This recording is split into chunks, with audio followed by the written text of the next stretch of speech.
Hello there guys and welcome back to my channel for yet another live stream and again another what we really learned from the past Chelsea game. And this time it wasn't just any Chelsea game, it was the beginning of the Thomas Tuchel era at Chelsea Football Club. And I'm not by myself today. I'm first of all already joined by Jay, of course. First of all, Jay, I hope you're well, and Dami should be joining us very, very soon. You know, his guest Eunice was late on to his stream and that made Demi late for this stream, but fair enough. You know, we all have to prioritize our own things. That is no issues at all. He should hopefully see you very soon. That'd be brilliant. But Jay, first of all, thank you for coming on first time, and I hope you're well. Yeah, I'm good. Do you know what? Your intro music is so nice. It's really nice. Yeah, I'm happy to be here, man. I'm loving your background. Obviously, it's the second time we've been on face-to-face discussions. So yeah, it'll be good. There's a lot to talk about. Yeah, honestly, there's a lot to talk about. Of course, Jay and I met, shall we say, on a stream with Matisse, so shout out to him as well. And yeah, like you said, there is so much to talk about. You know, put the title like Thomas Tuchel, a tactical analysis and stuff like that. Not quite sure whether we're going to go that deep, but you know, it's the YouTube game. We have to play it. Maybe I shouldn't have said this early. Instead, just subscribe if you haven't already and smash the like button. That'd be sick. Now, we will talk about tactics. Don't worry. We will talk about tactics. We'll talk about the game. We will talk about his first press conference today, which I thought was extremely interesting, as well as his post-match press conference last night already. I do actually wonder whether this will be now instead of tomorrow's press conference, or will he have another one tomorrow? That'd be a bit weird. But yeah, let's talk about that. Of course, in the end, the result didn't actually quite reflect my positive mood and a lot of people's positive mood, because we didn't actually manage to get a win, which is disappointing. And, you know, in their fight for top four, and there's some journalists put it in their fight for the title somehow. I don't know how they came to that conclusion. But, you know, not ideal. But even, to be honest, pretty much everyone else dropped points. So it's, let's say, not that deep. But of course, Thomas Tuchel only had one training session in charge. We took yesterday's game. And what did you think about the lineup to start with? What did you think about the lineup, Jay? Do you know, it was really weird. Like, I thought there'd be change. I didn't quite anticipate this much. And I was sort of, we can talk a lot about Jorginho playing, Kovacic playing, the 10-man rotation, but I kind of felt a bit, and I don't know whether I'm overthinking this, and I can be guilty of doing that sometimes, but whether not playing Reece and not playing Mount was maybe perhaps symbolic of, you know, it's not a criticism of those players. It was just saying to the other players, look, there are no set, you know, there's no guarantees in this team. Anyone can play. I'm here now. You know, there's a slight changeover.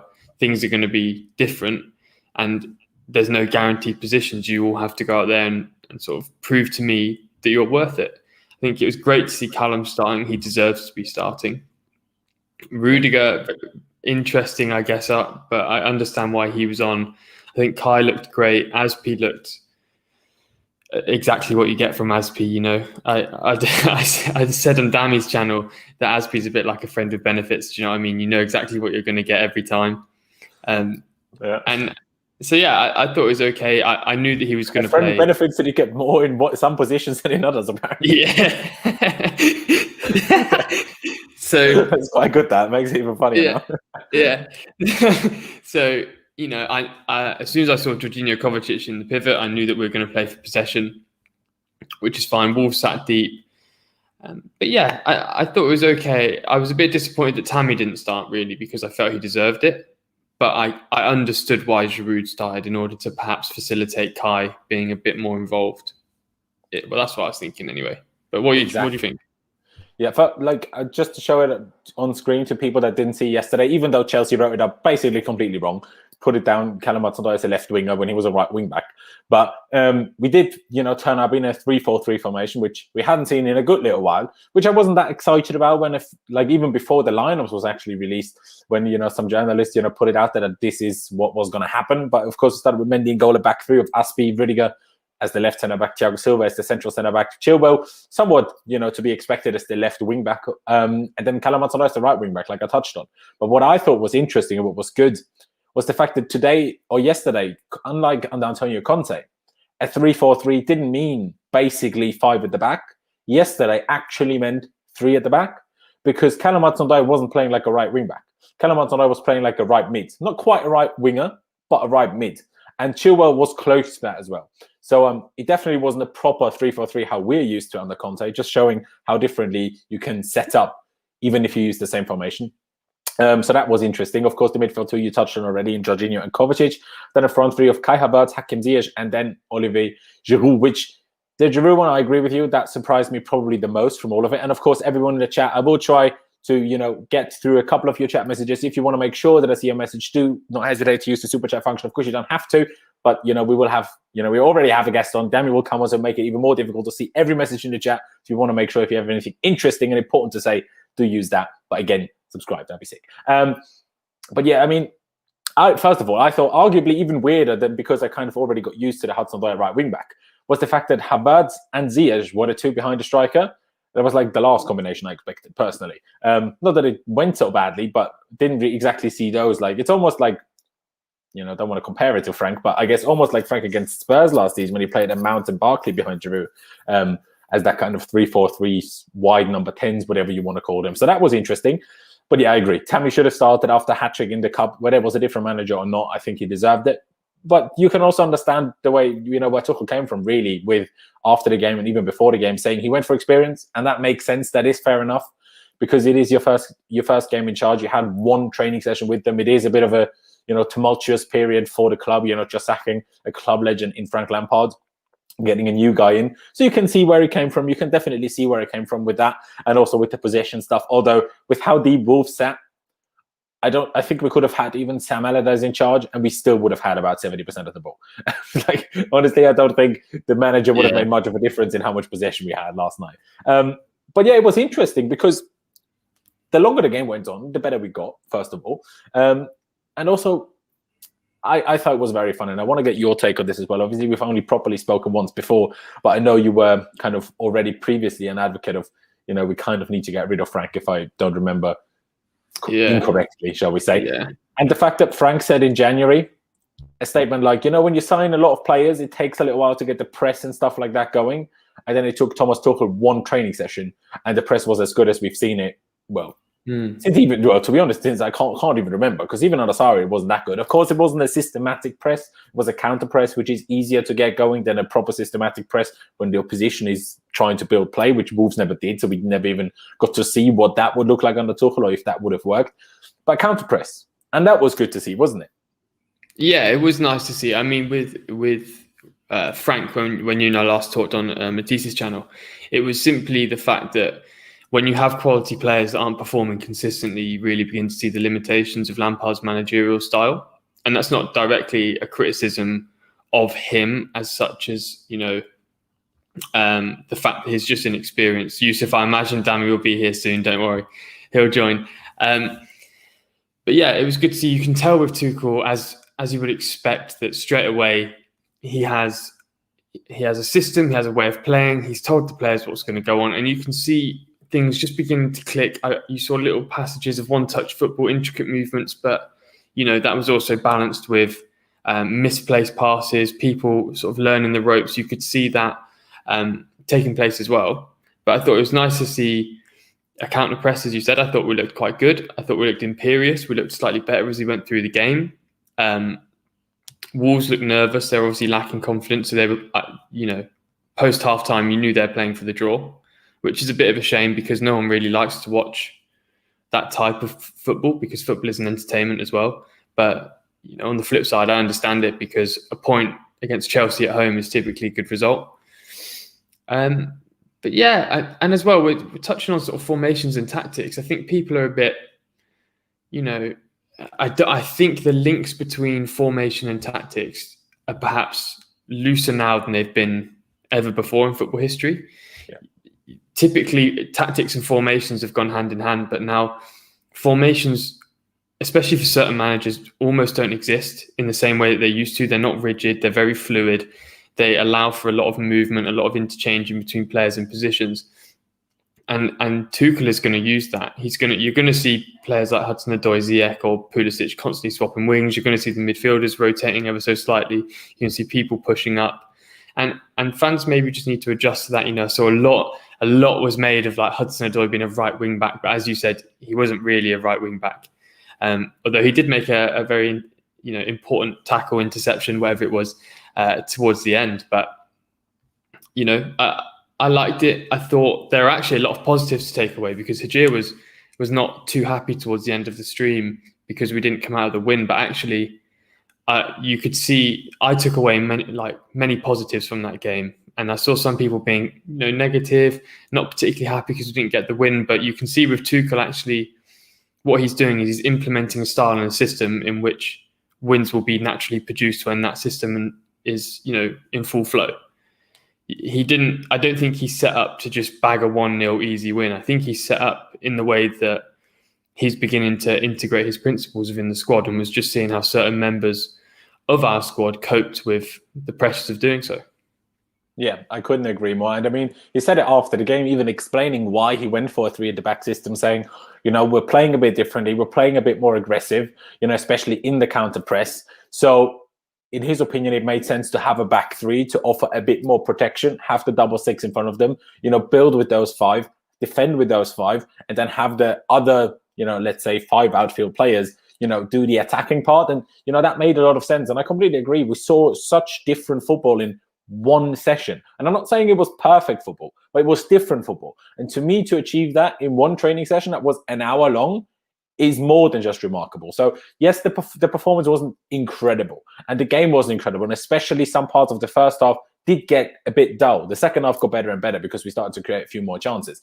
But I also believe that we would have won anyway if we just had a different strike on the pitch. And I'm not saying Giroud is just, shit, but just he had a poor day, No, I agree. But he just happened to have a really bad day. He couldn't do anything of the things he's meant to be really good at. Winning balls in the air, one-touch passing, he couldn't do nothing. And obviously he can't run, so we know that already.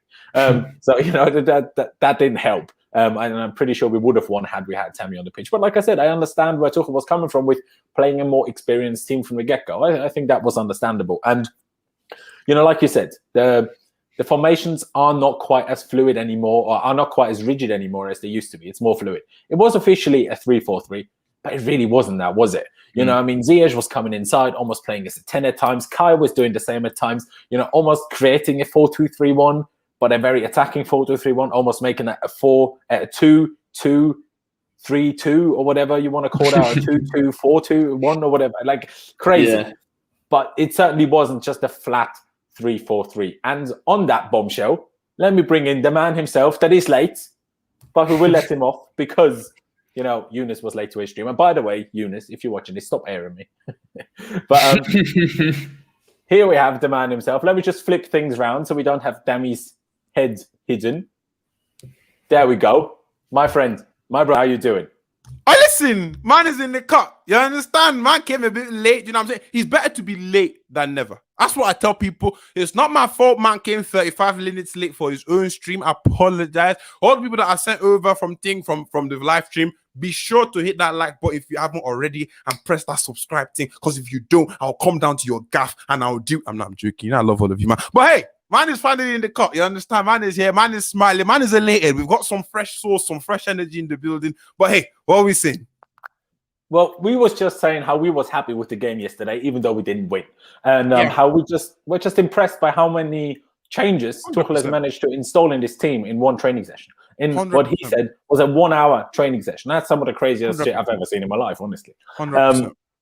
Exactly. And obviously disappointing that we didn't get the win. We certainly could have done. We probably should have done. And like I said to Jay already, probably would have done had we had a different striker on the pitch. But, it is what it is. We touched on the experienced lineup and, of course, the less so rigid formation. But that's why I kind of want to get your thoughts immediately involved. First of all, we know that Tuchel is going to be, first of all, will rotate a lot. Second of all, he will be very happy to change the formation, adapt it to the opponent, adapt it to the informed players or whatever, and just what makes sense. And we'll get into his press conference and his comments about Timo Werner earlier as well, because, I am German. Not German at all. Not German at all. I understand German. I speak German, right? I'm not German. No. I am Austrian, right? But don't call me German, please. Please, never do that. Anyway, so I did understand the question and I did understand the answer. So, exclusives over here. Now, let me get your guys' thoughts. First of all, how do you think he will go with this 3 at the back stuff for longer? Or do you think that was just the first game thing? And also, just what did you see? What did you like that you saw yesterday? Let's go with Dammy first. In specific, You talking to me? Don't say everything. You have What to did be a I bit more like? specific. You have to be more Broski. specific. Yesterday, I saw a press. When was the last time you saw fam? This man managed to sort out a semi-organized press in 1 hour of training. He was getting them to press in the 5 to 7 second intervals like he wanted to, and he did at PSG, Mainz, and Dortmund. He was able to implement that with one training session. Do you know? You can see the anger in Dami's face after seeing it. Yeah, I saw your comment, fam. Get off the stream, you little twat, fam. But at the end of the day, like I was so elated with the way we performed yesterday. I felt, obviously, I know we beat Fulham 1-0 that time, but the performance, all of us were complaining that it was dropped, it was sloppy, it was looking all over the shop. But see how we came yesterday. Look at the energy we brought to that pitch. This man, look at, for starters, Laurenz, you and I have been speaking about this for a long time. Even Jay, I think we've spoken about this on the podcast a few times. One of my biggest critiques of Lampard is a plane could take off in between our midfield and the back line. You understand? That's how much space was left in between. But see that compact pressing. There was no stupid spaces in between the lines. The team was pressing as a unit with one training session. Do you know how ridiculous that sounds? This man literally probably got a WhatsApp in the morning. Was like, yo, boss, we need to go to Luton Airport and take the tube down to Cobham. You understand? That's probably what happened on Tuesday morning. Man got around to the car. He didn't even get to see the players for that long. Had one training session and produced a performance of that magnitude yesterday. He made Kovacic and Jorginho look defensively sound. I know Wolves don't score the most goals. Before people tell me that Wolves are not a scoring side, I clearly know that. 100% I know that. But hey, there are a lot of positives to take for that game. The only negative in my eyes was that we didn't score. We didn't win. That's the only thing I could see. But for all the people that are feeling and saying Tuchel out and all of that rubbish already, when this man starts winning, I'll be laughing. You understand? I'll be smiling and gassed. You understand? I will get a fresh trim for you, man. That's how bad it's going to be. I'll do it myself. But hey, you can't really be upset from it. No, you got to live stream the trim. Pardon? You got to live stream giving yourself a trim. Fam, I'll do it, fam. Man will come in, do you know what I'm saying? With the whole fresh car, I'll be looking all good and gassed, fam. But right now, I'm excited. I kept telling people, Frank Lampard will always remain my legend. But Thomas Tuchel is my manager. I'm sorry. That's how things unfold right now. That's how things are. So we've just got to keep things like light and direct right now. That's how it is. Exactly. First of all, Kayo in the chat.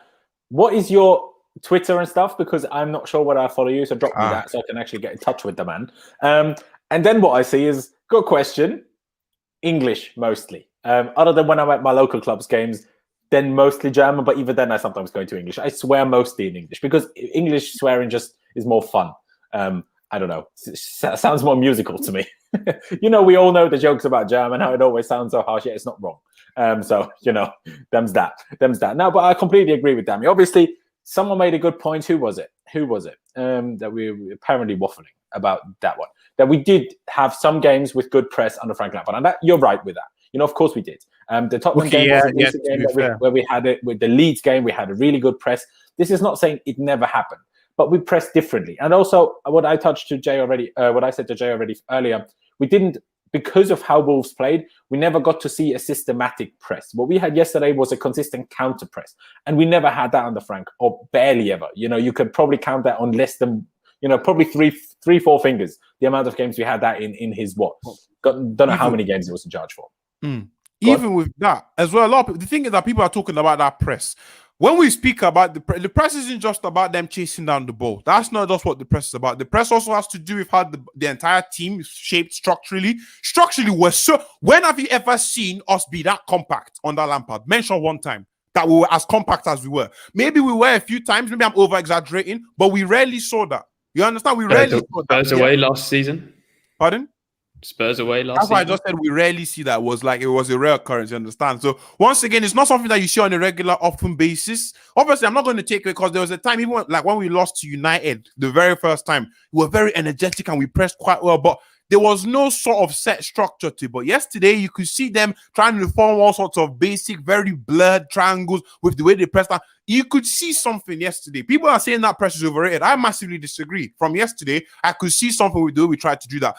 After 7 or so seconds, 10-ish seconds, they reset shape. Do you know what I'm saying? They changed all from one training session. So if you mean to tell me that you couldn't really tell the difference, fair play on you. But when you start seeing that, remember, like, you know what I'm saying, man told you in it. You know what I'm saying? Obviously, people are dragging me in the comments because I said I wasn't sure about Tuchel signing. Nobody was sure about Tuchel signing. Do you understand? After that Leicester game, we expected him to be sacked. He didn't get sacked, and we thought they were going to back him. Then on the Monday morning, when everybody was scrambling to get work done, he got sacked. So we were all shocked. I don't think Jay expected it. Kayo, I don't think you expected it. Laurenz, I don't think you expected it. I don't think anybody expected it. You understand? But hey, apart from that Spurs game and maybe the United game and a few other games dotted around overall, our press game, I thought, was very inconsistent. You know what I mean? So Tuchel coming in and doing this right from the get-go is quite inspirational. So that's just how I feel personally anyways.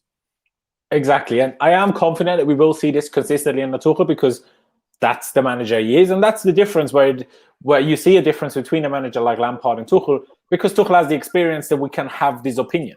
When Frank came in, he had a season on the derby and a season without last season, but strongly different squads.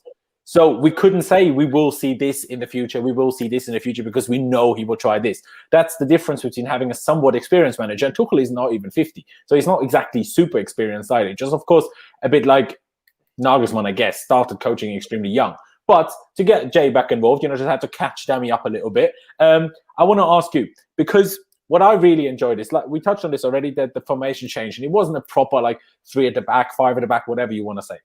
I enjoyed that there was so much fluidity, but, and I want to emphasize on this, we had structure in what we tried to do in the final third. Yes, the final pass wasn't there, even though Giroud literally had a tap in 3 minutes in, and we would have been 1-0 up and probably cruised home with a 3-0 win, but wasn't to be. There was structure, the cutback by Kai Havertz to Chilwell in the second half. Beautiful play, beautiful passing, beautiful structures. The people know where they were going. And yes, I will say, Red Pill in the chat, you said we're just recency bias and we're just overhyping what happened in one training. I will say, yes, in some games this happened under Frank, but he still made it somehow work. And yeah, you make a fair point. Maybe people were more gassed trying to fight for their spot in the team. This is all well and good. But at the end of the day, what we want right now, whether it's Tuchel or Frank, we want the Chelsea team to play better and get top 4. So if changing the manager and just Tuchel being here means that, I'm gassed about it. And Jay, first of all, what did you think about what I said? And do you just have any extra comments to add to that? Simply because I was just so impressed. I don't really know where to put the question in here, but I just want your thoughts. Yeah. No, I agree with you. I get the recency bias criticism. I don't necessarily buy into it too much. I think we're allowed to be excited about change. That's part of the cultural fabric of the club.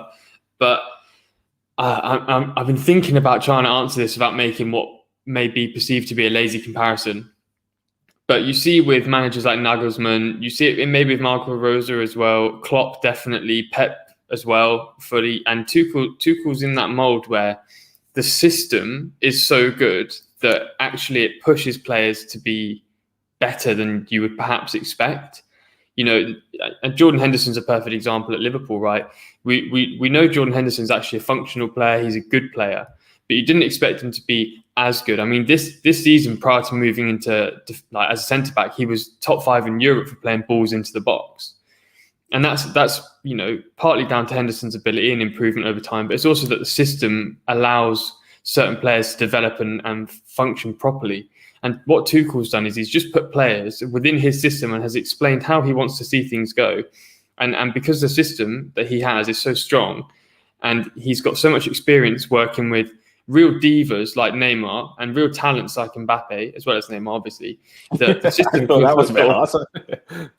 The system can kind of counteract some inefficiencies within the side.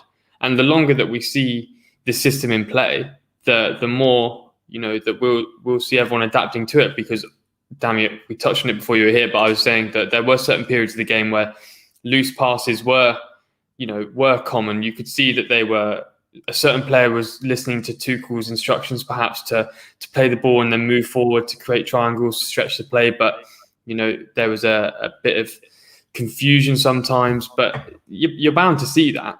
It's bound to happen. But and if you want to say recency bias, that's fine. I totally understand that.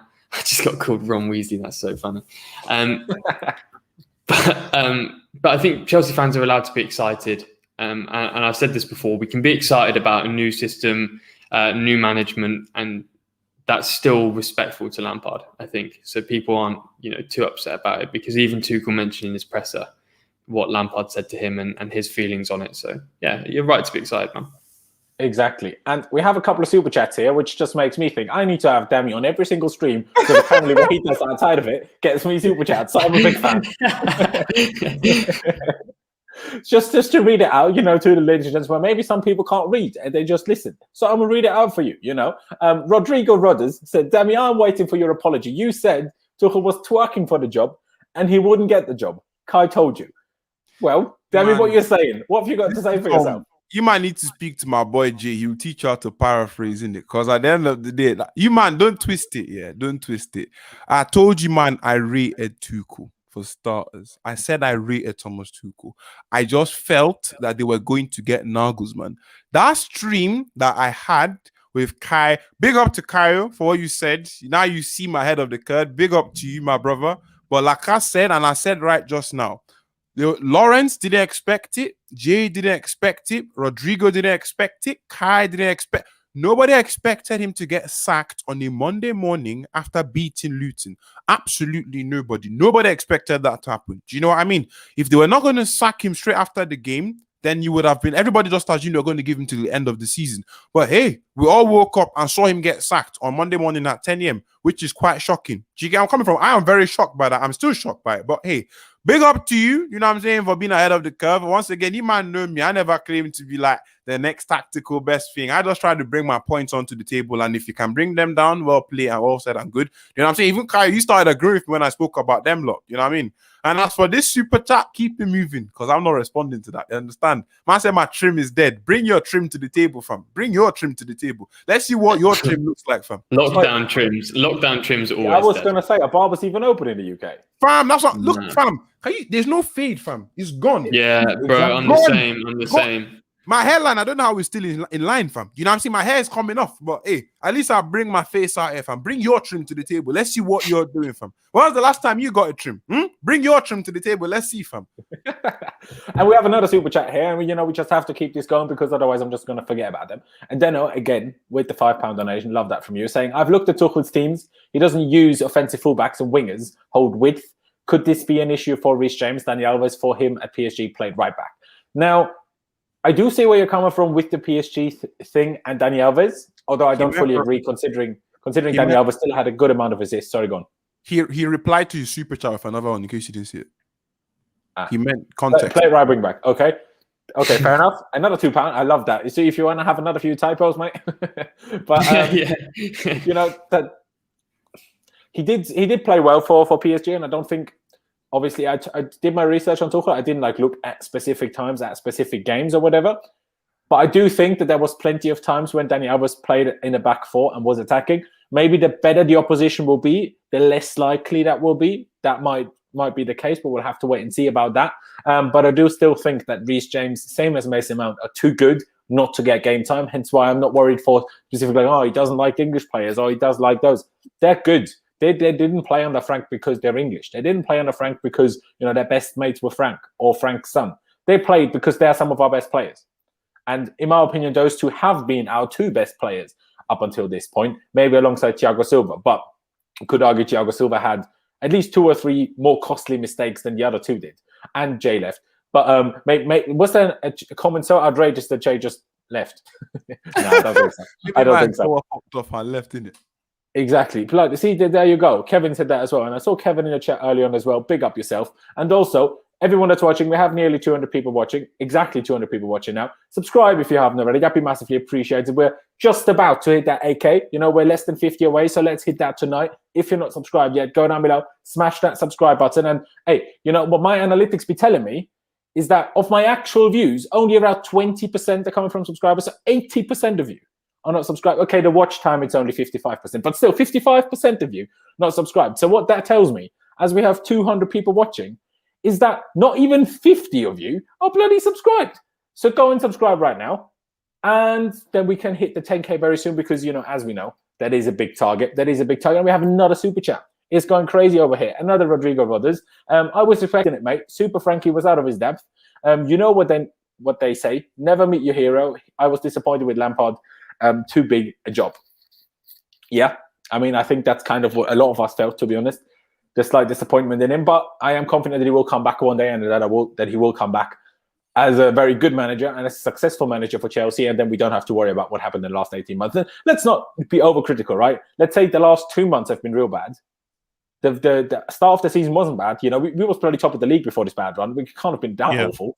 And that is where people come from when they say Lampard, it was too early to be sacked. And I do get that. If you were top of the league, not even 2 months ago, you do somehow question, did we need to sack him? I get that. I totally understand where people would that come from. And we got top 4 last season, arguably overachieved. I was sat there at the start of the 18-19 season saying, I don't think we'll finish higher than 6th. And we got 4th. So I'm not complaining at all. But right now, it just was the time to change. And I also saw a difference. Just don't miss my latest super chat. Did I miss it? Ignore it, fam. Ignore it. Leave it alone, fam. No. Is it good? It's a violation, fam. It's a violation. I can't see it, but I'm not. I can't see it either. There it is. One is. No. AJ, you can't do that. You can't do that. And see, everybody drag Hajir in the comments, fam. Drag him through the mud, fam. I beg, drag him. I'm playing, but now my ball knowledge. That's why I get people to try and educate me. You know what I'm saying? That's why I come and chat to people like Laurenz. I talk to all these different individuals. I never claim to be the next best thing. You know what I'm saying? I'm here for entertainment purposes, and with a dash of ball knowledge. You know what I mean? That's how we do the thing. And obviously, let me not waffle on for too long, because Laurenz is in the cut. You know what I'm saying? Trying to discuss some big boy topics. Let's keep exactly. See, I know Dammy. He definitely, when he chooses his category for his videos, are you going entertainment or are you going sport? Because I go sport. Because I go sport, and you definitely go entertainment. So my thing auto does to entertainment instead of sport, and I need it to be sport so I don't know, fam. I need to actually pattern that low-key. But no, it's when you do StreamYard, that's why it automatically goes entertainment. Raw. Is that one of the things. But hey, like I keep telling people, you can get tactical dummy from time to time, you can get rant dummy, and you can get entertainment dummy. You can get fam, give me a fist bump, fam. Do you know what I'm saying? Give me a fist bump. Do you know what I mean? But let me let Laurenz. Social distancing fist bump. Social distancing, you know what I'm saying? Keep your distance. You know what I mean? The same way that Chelsea are social distancing from Arsenal. You know what I'm saying? That's what we've got to keep on doing right now. But hey, we're out here, fam. Exactly. And Jay just messaged me, his internet cut out. That's what you get when you talk to these people that live in the middle of nowhere. I don't actually know where Jay lives, but didn't it recently happen to Matisse when his internet just cut out because he lives in the middle of nowhere in Ireland? So, it's the tricky situations. But, getting back to the topics that we was talking about, I don't think Reece James will have that much of an issue long term. Obviously, did I get your thoughts on the lineup? What did you think about the lineup itself? The fact that so many experienced players, did that make sense to you?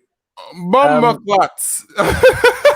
I first saw the lineup, I was like, because I don't know about you, but I saw the lineup before it came out officially, properly.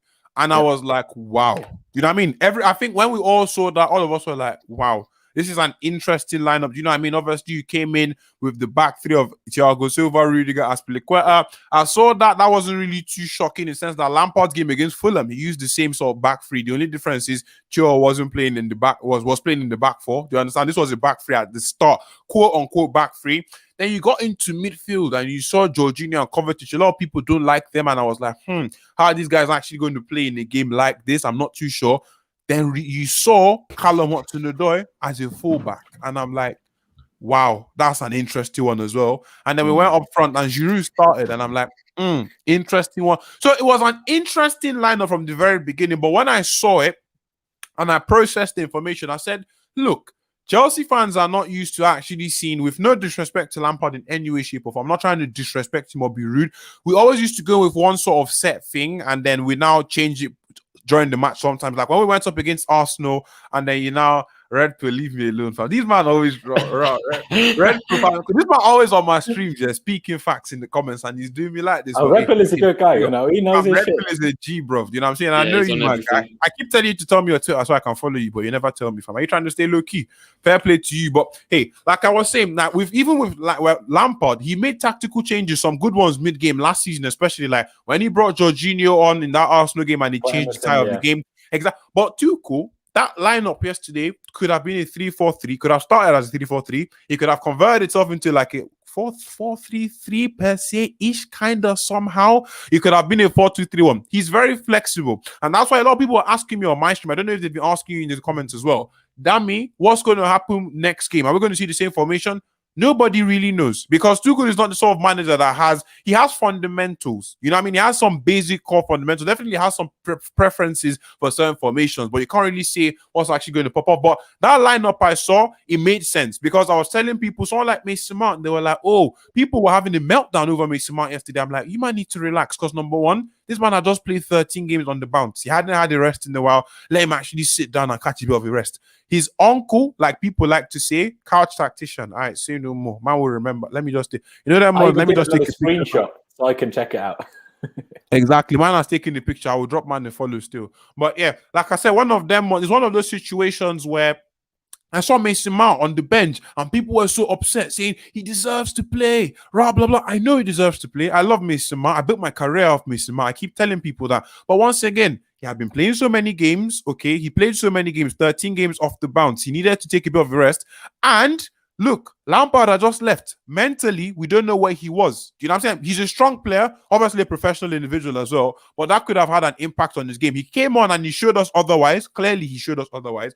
But once again, those are the sort of fight. That's why I love the youth players didn't really play. Maybe not Callum Hudson-Odoi, because him and Lampard were on the more professional relationship from my understanding. Do you know what I mean? They were not really the pally type. They were not really always laughing in training, saying, I like your techers. It was never really like that sort of relationship. Obviously, Mason Mount, Abraham, Reece James were a lot closer. So I understood Callum playing, and also Callum gives you that width. Whether he's playing as a as a right wing back or as a winger, he gives you that width. So I understood that selection. But overall, going with the mature sort of lineup, it made sense. When I sat down and deep the tactics properly, it actually made sense. And people saying I'm reading from the script. I can't be. See, this is what I tell you, man.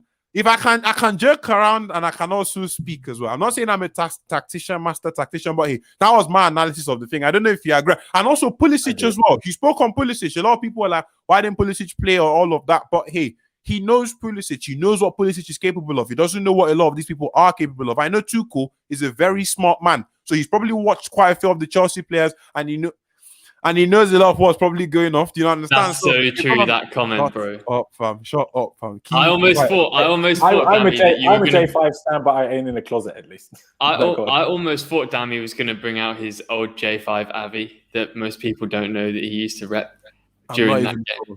I'm not even. I didn't know Dammy back then in those days. I didn't know him back then. And MDS, by the way, I will get to that. I obviously didn't watch BT from Austria. But, you know, the general media coverage, I did put out a tweet about that as well. Like, it's a bit crazy what's going on in England right now. Honestly, I won't lie. But what Demi said, first of all, I strongly agree. What I want to see in the next 2 games, I want to see the younger lads come in. I do think that Tuchel over the next few days, we'll see. I'm not quite sure whether it will quite happen yet for Burnley, but I guarantee it will happen for Spurs. That those younger players have to come in, because not just are they, in most cases, equally as strong and equally as, you know, mentally strong, they're better players. And is anyone else hearing a playback? Am I the only one that's hearing a playback? All right, weird. Anyway, so I'm very confident of this. I'm very confident that he will either find a 2-striker formation with Tammy and Werner, or Kai and Werner, or he will play Tammy up top on his own. I don't think Giroud will start that many games under Thomas Tuchel going forward. I think Reece James will come into the side, probably in the back 4. I'm not 100% sure what he'll do in the back 3.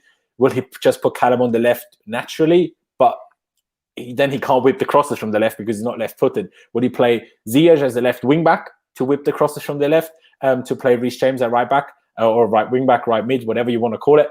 Could all happen. There's nothing that I'm going to say no to and is impossible under Thomas Tuchel. Nothing. And someone did call me out on it yesterday on my live review on Blues Fans TV, saying, didn't you, Anna Frank, say that you wanted him to stick to one formation? Now you're saying you're gassed that, you know, it's going to be this and that and this and that. And I'm like, well, you're not wrong. First of all, you did expose me here.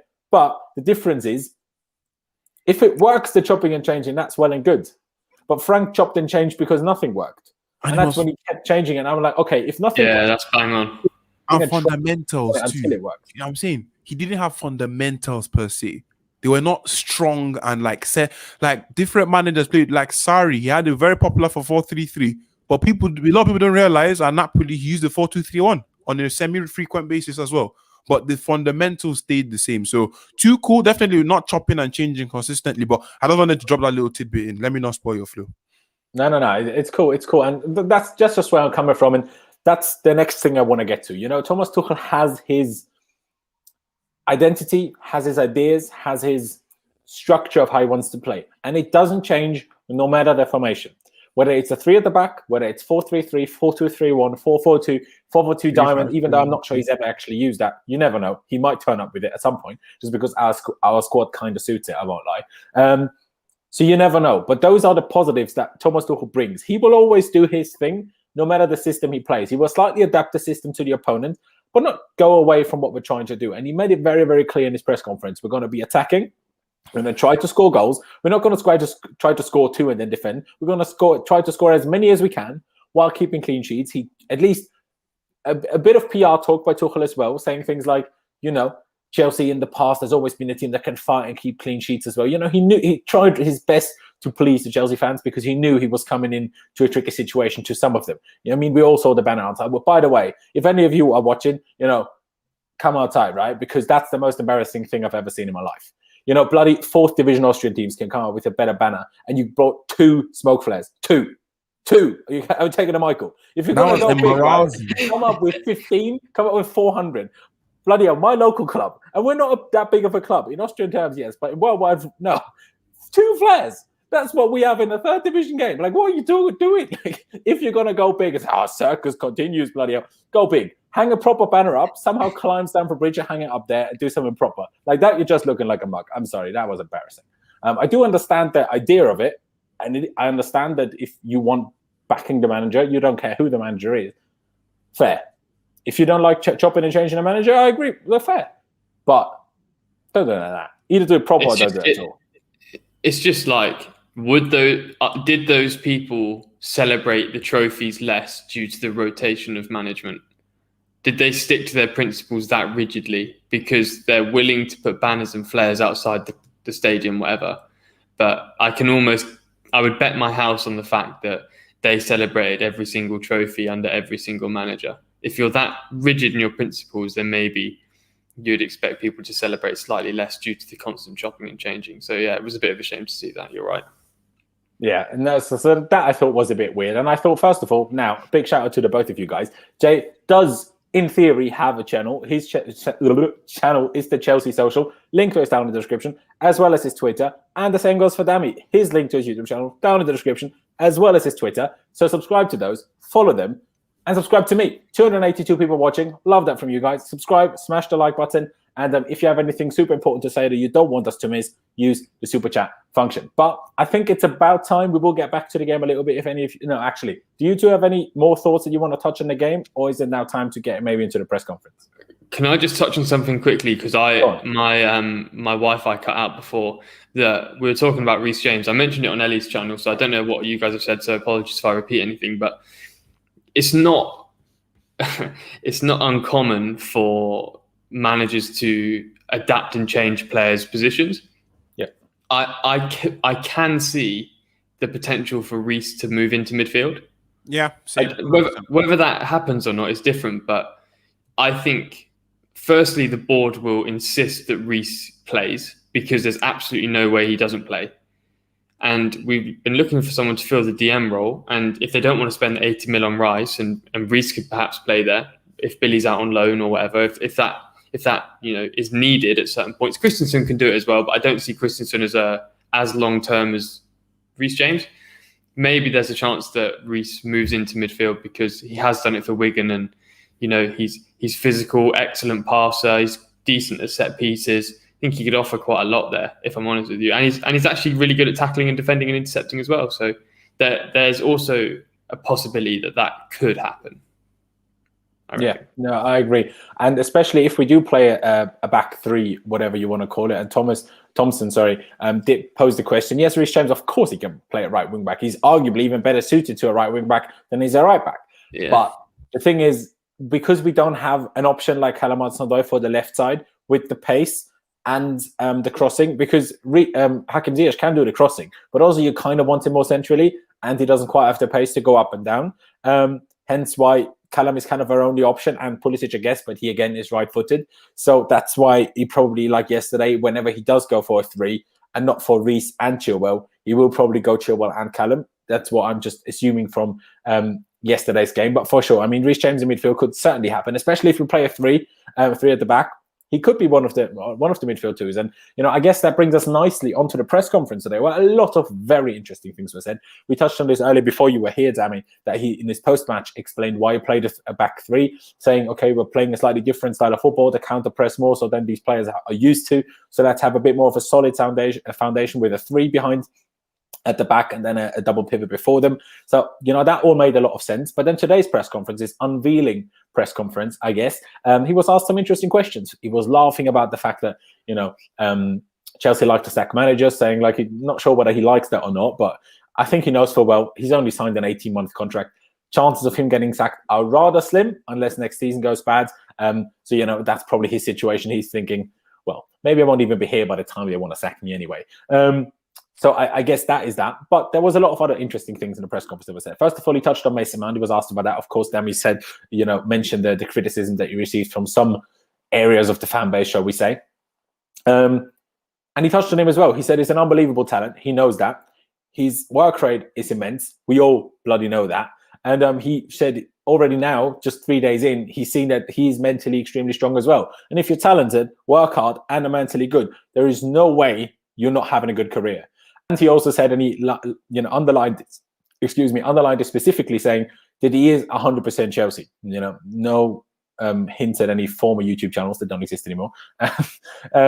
He is 100% Chelsea, and he will give us all. Hence why, that's one of the reasons why I'm very certain that Tuchel will start, if not against Burnley, against Tottenham, Mount will start. And Tuchel has seen that. Tuchel has done a bit of research. And so in the last few games, in every game Mount plays, he gives it his everything, and he tries his best.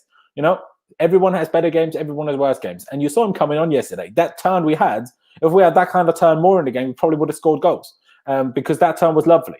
That was real good. Sadly, didn't find anyone with his cross following that turn, but it was really, really good. He also touched on Billy Gilmour, saying, incredible player in his brain. His feet are great. Brilliant first touch. Positionally brilliant. He just isn't sure about him physically. And I want to get your thoughts on those two first of all, because my thinking was, so you clearly think Jorginho can handle the physicality of the Prem, otherwise you wouldn't have started him. But you're not sure if Billy can? That makes no sense to me. Sorry, I'm not having that. I know he's a bit shorter, but he's definitely not weaker than Jorginho. So I think Billy will do just fine. I hope he doesn't go out on loan. I really do. I hope he doesn't. But you guys' thoughts. Let me start with Jamie. What did you make of his comments specifically about Mason and Billy? Like I keep telling people, like I'm not one of them stupidly reactive people. Do you know what I'm saying? It's very rare that you catch me just being like very, very reactive on some piece of information. When he came in and none of them played, I wasn't fazed, because I don't know if it is that the fan base don't trust Reece James, Mason Mount, and some of those people to be consistent like stars moving forward, because I believe in their ability. Do you know what I'm saying? I strongly believe in their ability. I don't think a lot of people just run it like the manager is going to have an agenda against the youth players. It's not really too much about age, because the manager needs to choose people that will make sure that his job stays intact. Do you know what I'm saying? If anything, Tuchel is the opposite anyway.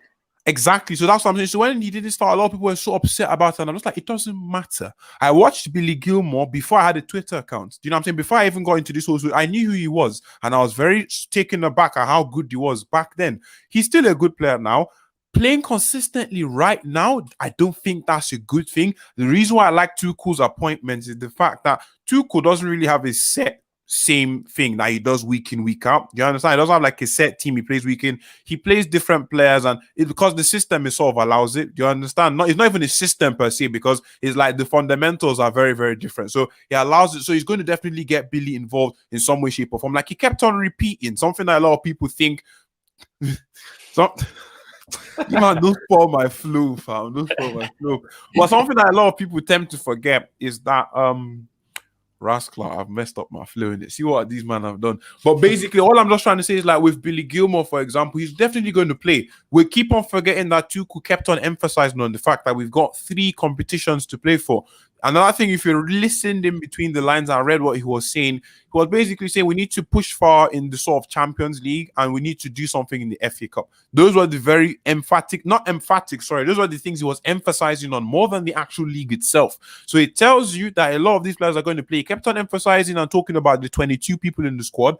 As you can see, when Lampard was speaking about Billy Gilmour, you could tell it was a PR thing, and Gilmour was going to go on loan. Do you know what I mean? I even saw some reports this morning about Gilmour going on loan. With Tuchel in, things could change. Do you know what I'm saying? Things could change. You could see him taking him in training. You could see him all of that. So Mason Mount, Billy Gilmour, I have absolutely no fear. Do you know what I'm saying? Look at Mount coming on. Did you see the dummy he made yesterday with that Jorginho pass? That's something that Ziyech and Havertz don't really bring to me. That instant, Mason Mount has that very quick, instant explosiveness. I was going to liken him to a certain number 10 winger that played for Chelsea, but people would drag me through the entire mud if I ever did that. But he has that instant change. He can pick up the ball in the half spaces and turn immediately. That's something that Havertz can almost kind of do that, but Ziyech doesn't really bring that for you. So those are the sort of the things that Tuchel is going to look at and be like, yes, this guy needs to play. What Mason Mount did yesterday basically shattered that sort of low block, that Brexit low block that they had yesterday. Not Brexit, they are Portuguese, isn't it? But at the end of the day, that low block, that's what the thing did, in it. It broke that down.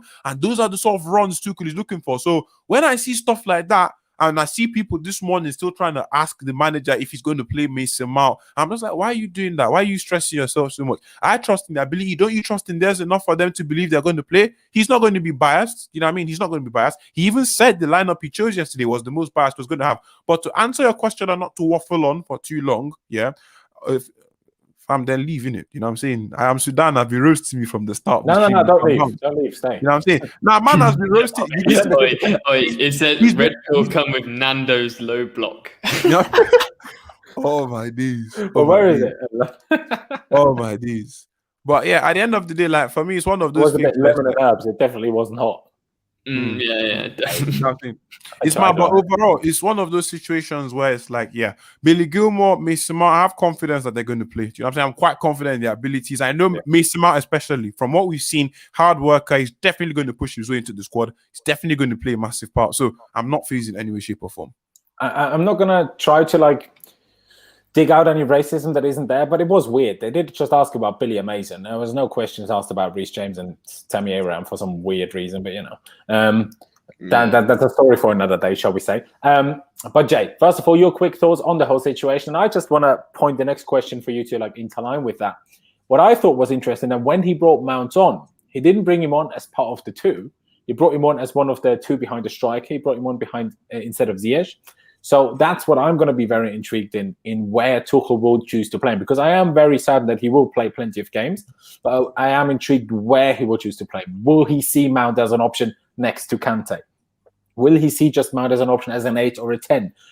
That's what I'm very intrigued about, but I have no doubts at all that Mason Mount will get a lot of game time. Yes, maybe not quite as much as under Frank, but hey, a lot of us were saying he probably had a bit too much. Starting 10 games in a row probably isn't that good for you physically. We knew how that went for bloody Wayne Rooney, who started every game at 16 and 17, and he only had a career until he was 27. Yes, he kept winning leagues, but he wasn't anywhere near that level anymore. I don't want to see that happen to Mason Mount.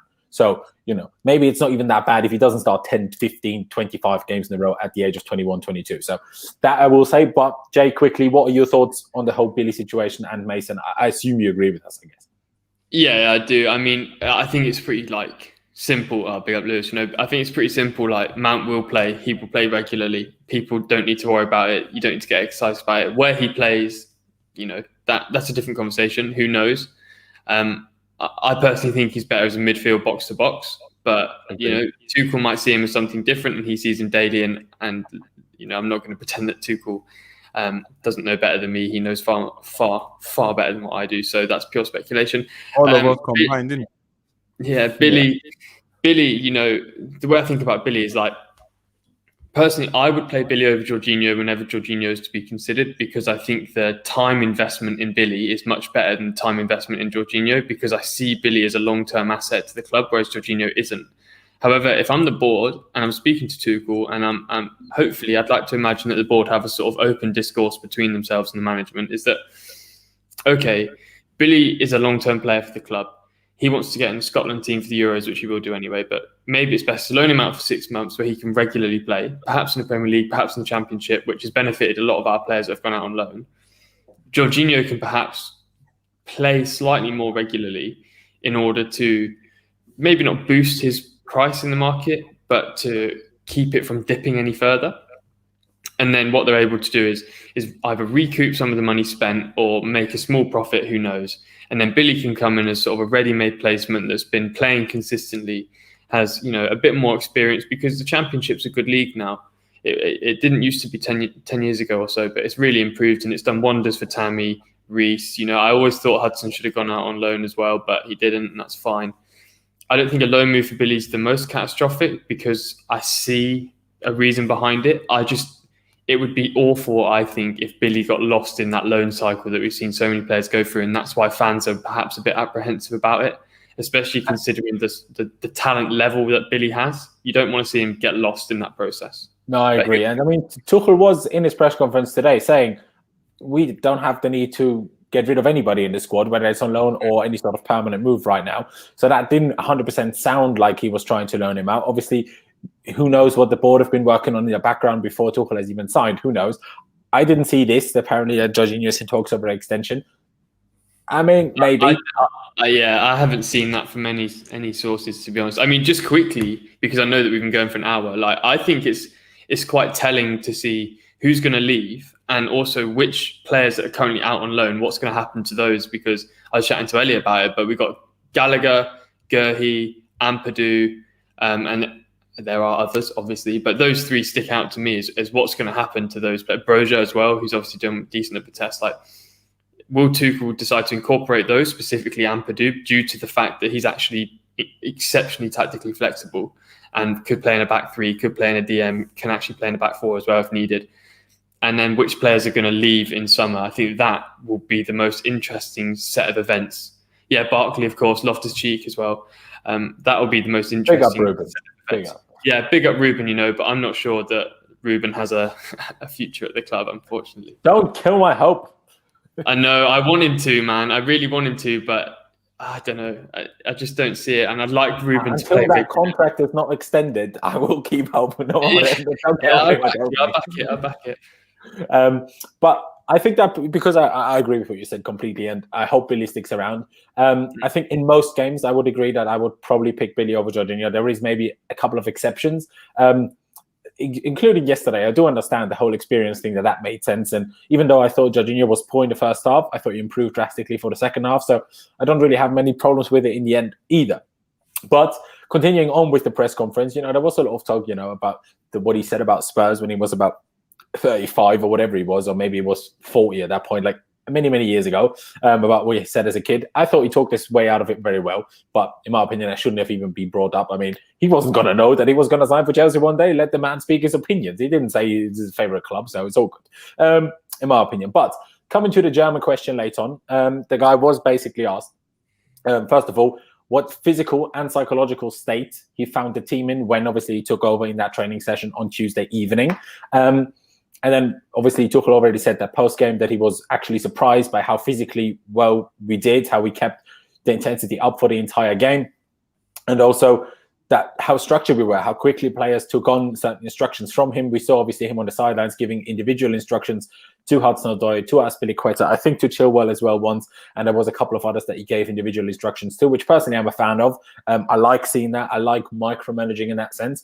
And I will get to talk about something extremely interesting about Tuchel's training style as well. But then the almost more important question was, the journalist kind of led that into asking about Timo Werner. And what Thomas Tuchel said about Timo Werner was that, first of all, he needs a bit of an arm around the shoulder because obviously things are a bit difficult. You change country, you go to a new league, and then things just stop working for you. You miss penalties, you miss sitters, you don't play, you play in a situation that you're not particularly comfortable in, whether it's the system or the position, and that will take a little bit of time. But he also said that he needs a bit of an arm around the shoulder and a bit of time and a bit of confidence, and then we will see his quality. And then, in my opinion, most importantly, said that we will basically have to try and find a system that works best for Timo, because his position is neither a striker nor a left winger. It's the position in between, which is why, as much as I was gassed when we signed him because he's an exciting player, It's why Timo Werner was always a difficult signing, because he kind of limits you realistically to about 4 or 5 systems if you want to start him. You have a 4-4-2, 4-4-2 diamond if you want to include that, so let's make it 2. You have a 3-4-3 when he can play like the left forward, because as long as you have a left wing back, that he can play there because he doesn't have to do the proper winger role. And obviously a 3-5-2. Those are kind of the 4 formations that you're somewhat limited to if you want to use Timo Werner in the position that Thomas Tuchel mentioned. So 2 things will have to happen. We will have to probably use those formations for him to get good, or to him to find his confidence again. And then I do expect, he's a good player, so I do also expect from him to be able to adapt, to learn, and to also be capable of both playing on the wing at times and both playing up front on his own at times, to get good at that. Top players, yes, they have their very best positions, but it doesn't mean they're absolutely awful when they're playing different positions. So that's what kind of has to happen. And I did like it, though, that he was very, very clear on that, as well as saying Kante's best position is as a double 6, not as a lone DM, because it's no point making him so disciplined. He also isn't so disciplined. Criticism that I've had of Kante many times. If you're going to play by yourself as a 6, you have to stay disciplined. I don't care whether that's Frank's instructions or not. Kante should have told that to himself. If I'm by myself as the 6, I need to stay there. I can't just go everywhere. He can't do that. Of course, that's his best attribute, hence why in a double pivot or whatever, in a double 6 is his best position. But first of all, Dami, I want to get your thoughts on his comments about Timo. Do you agree with me that kind of limits us to 4 formations? Do you think that will happen? And also, I actually think Thomas Tuchel will not be scared. If he thinks these 4 formations don't work for the rest of the team, I don't think he will be scared at all to leave Timo Werner out quite often. Which, hey ho, let's see what happens with that. But just your thoughts on what he said about Werner and what he said about N'Golo Kante as well. Obviously, the Kante thing, I'm glad he's finally come out and said that. I said it for years and years and years. People just told me that otherwise because Lampard decided to make him a 6. Lampard, one of the best midfielders we've ever seen. So anything he says goes, That's how a lot of people felt. And obviously, we all made arguments. And not like he couldn't play the 6th position. It's just that it wasn't his best position. It wasn't his best, but he wasn't utilizing the best of his ability. He just cut off. But it's the same with the 8th position. You cut off, internet cut out. Yeah, my internet cut out. Yeah, sorry about that. But hey, a lot of people were saying he should play as a DM, and I was like, you know what? Once again, I'm going to try and find reasons as to why he was okay. But Laurenz, remember when I brought up all sorts of different conversations on your channel about me not being sure if Kante at the 8? Once again, we've got someone that knows ball. Do you know what I mean? He knows his ball, and he has come in and said that, hey, he works better with another DM. And I kept telling people Kante is not a DM, and that was addressed finally. With regards to Timo Werner's his comments on Timo Werner, I am looking at that and I'm like, you know what? I hear them. You know what I'm saying? I hear them. I hear you when you say he might not fit specific formations, but hey, Tuchel doesn't really have a set thing. You know what I mean? Does not he really goes? It's not, I wouldn't say it's game to game because it makes him sound like he's chopping and changing stuff, but that's not actually how it is. I just think Chelsea fans are not actually used to having a manager that's tactically and squad flexible. It does all because obviously remember we had Conte with a very same team as well. Then we had Sarri. Same team, same substitutions. Lampard was a bit more flexible, but everybody just because he was not too experienced and not as good in managing yet, then it just looked very abrupt and non-seamless. But we weren't sure whether it made sense because we weren't sure if it made sense either, and it was experimenting. But Tuchel will make certain changes for certain games. Now, if you tell me Werner starts against Burnley, I'll be a bit shocked. Do you know what I'm saying? Just because of how Burnley line up as a team. If you see Tammy, then it makes some sort of sense. For going up against a team that plays like a relatively high line, let's say maybe like maybe like a Man City or a Leeds, or Werner is going to feast. Do you know what I mean? That's where Tuchel is a smart man. So overall, I don't think anything fits. I don't think we should just base it off anything fits anybody per se. If we need to match on in a 4-3-3, don't be shocked if he drops Kante because it doesn't really fit into like into there's no pivot there. Do you understand? If he needs to go up against, it really depends. Overall, it depends. So with Werner, I think everybody's going to get game time. Do you know what I mean? I think everyone's going to get game time. It's going to be more spread out than what it was under Lampard for sure because of how he sets up. But hey, I am looking forward to see Werner back in the fray of things because once again, as much as a lot of people don't really rate him as a player, Remember, Tuchel helped Aubameyang's game improvement. You understand? He made him a more all-round striker. And Tuchel clearly knows that Werner is a left forward, which is something that a lot of people didn't realize. It wasn't just a straight winger. He's not really the best at straight striking on his own. He's a left forward. And he needs to rely on the likes of Tammy Abraham, creating space for him to run in behind. You know, Tammy draws a lot of defenders out. He did that in the last 15 minutes against Wolves yesterday. So that's something that him and Werner can play together. But hey, overall, I'm not too worried about how he's going to fit in and what formation. He will choose the best thing depending on the situation at hand. 100%. And you do make a fair point. It's not just those four formations, because what I didn't consider is you could play him up top on his own and play someone like Havertz behind him, because Havertz obviously has the striker capabilities. That means Werner could shift, Kai could move up to fill that striker role, and then it would work. That is a fair point. And about the Kante, that's why I'm really intrigued how he will use Kante, because like you said, as to his explanation, Kante doesn't really fit a midfield three. But he also said that he was trying to get Kante to PSG for years, and he's extremely happy that he now finally has him. So that will be very, very interesting. Jay, just quickly before I touch on a little bit of, well, what do I say? Tiny bit of a Burnley game, but of course I've got Simon Phillips coming on Saturday. But we'll talk a bit of transfers, a bit of the game. So, you know, if you want to see that, be sure to subscribe. We have 313 people watching, but only 108 likes. So come on, ladies and gentlemen, let's hit 150 likes right now. Smash that like button down below. It doesn't cost you any money, barely costs you any time, and helps me push these videos out to more people. But Jay, what did you make of the comments about Timo Werner, as well as the comments about N'Golo Kante as well, I guess? Yeah, Kante, that's fine. You know, it's nice to see a double pivot. I've said before that, and I took a bit of criticism that Kante can play a lone DM. And I think I still stick by the fact that he can do it. He's not as good in it as he is in the double pivot, but he still has the ability to play there and be better than, I think, a fair amount of players in that position, which is credit to his ability. It'd be interesting who he partners in with. I would imagine Kante starts about 75% of games, maybe just to keep him fit. So yeah, that's pretty much what you can say about Kante. It's nice to see him starting with Timo Werner. Like,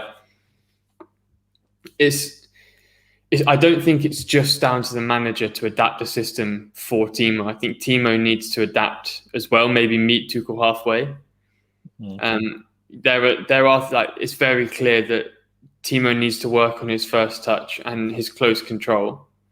And those things would go a long way to perhaps making his life slightly easier. That's a given anyway. Like, if he doesn't improve that, we won't play. No, even if we play a system that suits him, if he can't control the ball, he won't play under Tuchel. It's as simple as that. But keep going. Sorry. And you know, if Dami's right as well, Timo against low blocks isn't quite as effective because he only really seems to do straight lines.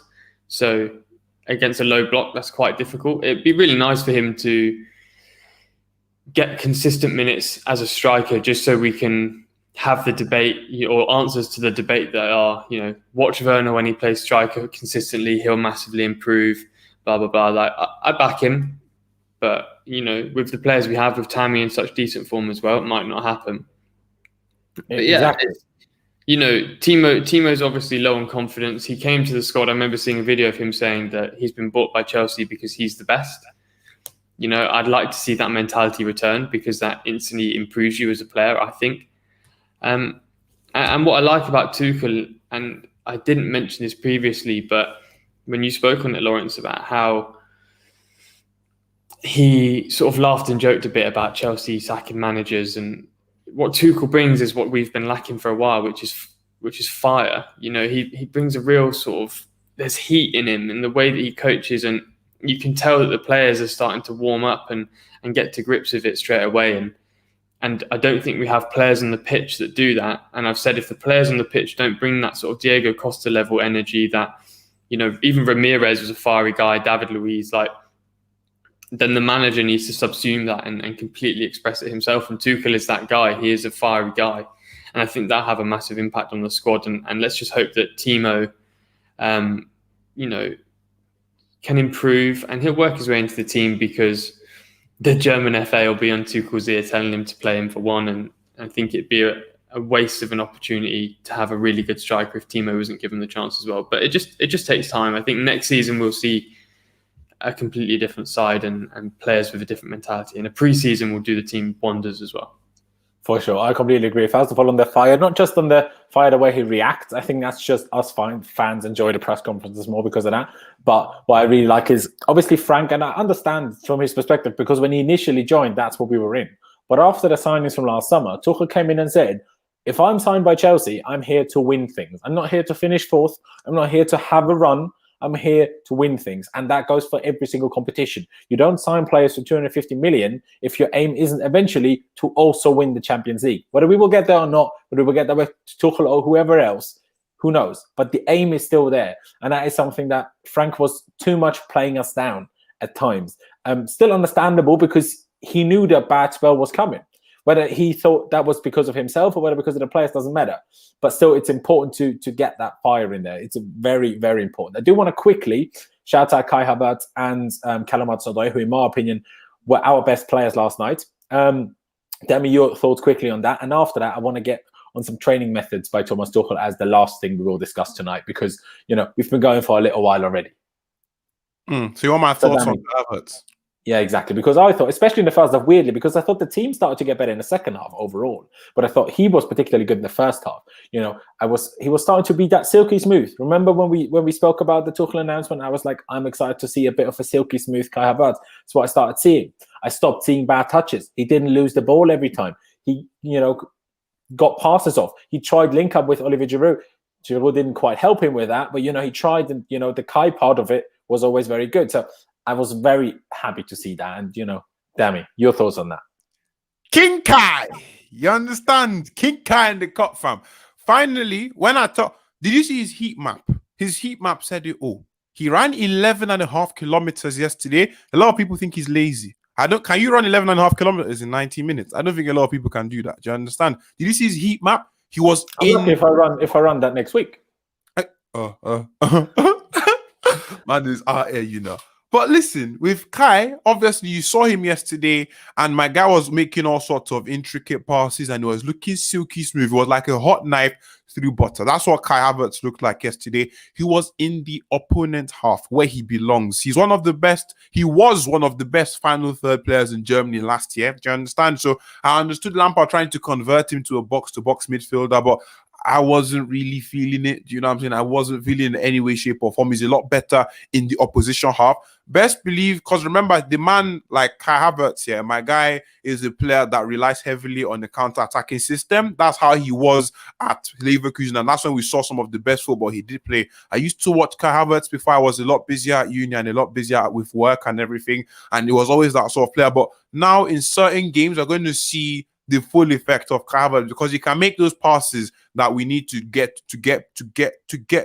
in between the lines. You know what I'm saying? He can make those defense breaking passes. He can get all those things. He can get on the end of crosses. He can get on the end of balls as well. He can finish really nicely. But yesterday was a very good improvement from what we've been seeing in recent weeks, that's for sure. I'm not going to get too carried away and say that he's going to do a stupid madness from now to the end of the season because, once again, I felt like he needed one season to actually settle into the league. But overall, it was signs of improvement, and you can only hope that he gets better from here. Because if he gets to his pinnacle soon, then Chelsea are going to get to their pinnacle soon as well.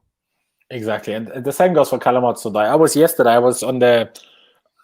really bad for me. I forgot what the podcast is called. But with Piz and Dubois, I was on their podcast quickly after last night's game, and they asked me which player do you think will benefit the most or will be our best player come the end of the season. I initially said Hudson-Odoi, but I've actually changed my mind since then because if you look at his teams in the past, and Neymar is a bit of an exception to that because Neymar is Neymar, usually his wingers, they stay wide.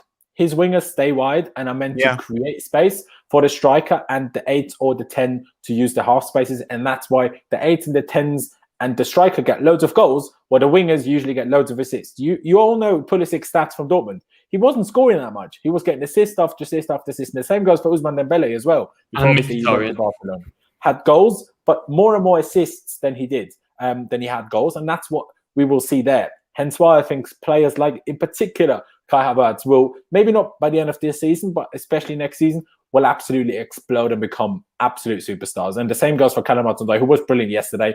The work rate at the end for that last-ditch interception, because, I mean, people are already not happy with a 0-0. Imagine we, got a late 1-0 defeat. Like, we wouldn't have had that. And that last minute or not last minute, late, sprint for 50, 60 yards to recover there. Plus his offensive play as well, of course, whipping in cross. Like I said, Giroud should have scored within the first 5 minutes from a Hudson-Odoi cross. Or I think it was really early in the game as well. Maybe it was within the first 10. Hudson-Odoi was just brilliant, wasn't he, Jay? Yeah, he was. I've been quite critical of Callum Hudson-Odoi. I've been doing this sort of Chelsea stuff for less than a year still, but I've been quite critical of him because I've never seen in the first team really that sort of, I had an argument with Hajir yesterday. Hajir was telling me that he thought that Hudson-Odoi had a higher ceiling than Jadon Sancho. I agree with that. Yeah, see, I don't personally, but I want to. But based off what I've seen with Sancho and what I've seen with Hudson-Odoi, I don't think that's like a particularly fair statement. However much I want it to be. But yeah, Hudson-Odoi is excellent. And all it takes is for him to have the right manager and someone that's going to prioritise his development for him to explode. And that's what we've wanted to see, because with Hudson-Odoi, there's so much raw talent. It's just about cultivating that raw talent. Do you know what I mean? Compressing it, making it fluid, making it sort of perfect and not so rough around the edges. And that comes with time as well. But yeah, he was really good. Kai was really good. Again, I've been not critical of Kai this season because, very young. He's younger than us, I assume. He's maybe the same age as Dami. Moved to a new country, had COVID. It's a tough one. And then you're played out of position. Again, makes it even harder.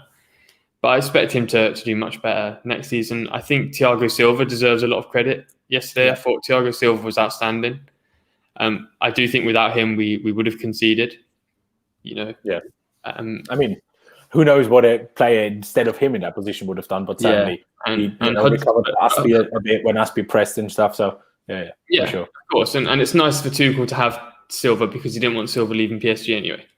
Yeah, so I agree. Guys, we're going to get to kind of... Oh, sorry. Did you not finish? No, go for it. No, go for it, man. Well, we're going to get to the last topic of the day. So if you have anything else to add that you really want us to talk about, do use the super chat function to get involved with that. Subscribe if you haven't already. Smash the like button. Subscribe to these two, the Grand Dam, of course, and obviously Jay with the Chelsea Social. And of course, check out the Twitters. All of the links are down in the description below. But the last thing I want to get to, and I saw this video by Newman, shout out to him, and he showed a part of an interview that he gave in Germany, and I actually ended up watching that entire interview, which was incredibly interesting, the way he does training. Because obviously most managers, pretty much all managers, whether it's Pep Guardiola, whether it's Sarri, whether it's Conte, whoever, pretty much every coach works with repetition. You have to try something God knows how many times until it's so natural to you, muscle memory and that it just happens when you're on the training pitch.